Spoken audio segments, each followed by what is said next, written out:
Sophie stared at the empty seat beside her at the cafe where Jack had always sat. It had been a year since the accident that had taken him from her, and the pain still felt as fresh as that fateful day. Every morning she came here, hoping to feel his presence, to find a sign that he was still with her in some way. One rainy evening, Sophie received a mysterious package on her doorstep. Inside was a collection of photographs and letters Jack had prepared for her, documenting their time together.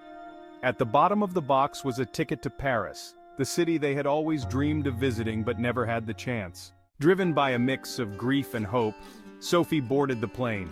In Paris, she wandered the streets they had talked about, visiting the places Jack had described in his letters. The beauty of the city, mixed with memories of Jack, was both a comfort and a sorrow. One day, while sitting alone in a quaint Parisian cafe, Sophie noticed a young man sketching a portrait of her. His name was Mark, an artist who had lost his muse and his way. Drawn together by their shared grief, they found solace in each other's company. Mark showed Sophie the hidden corners of Paris, and for the first time since Jack's death, she began to feel a glimmer of happiness. Their bond grew, but Sophie was torn. She felt as if moving on would mean betraying Jack's memory. One evening as they walked along the Seine, Mark handed Sophie a sketch. It was of her and Jack, smiling together. Mark had drawn it from the photos she'd shown him.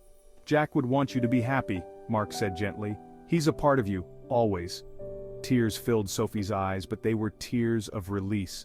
In that moment, she understood that she could hold on to her love for Jack while opening her heart to new possibilities. Years later, Sophie and Mark stood at the Eiffel Tower, now a symbol of new beginnings and enduring love. As the lights sparkled against the night sky, Sophie whispered a thank you to Jack.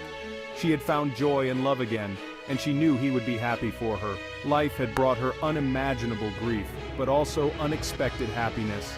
And as she looked into Mark's eyes, Sophie knew she had found her happy ending.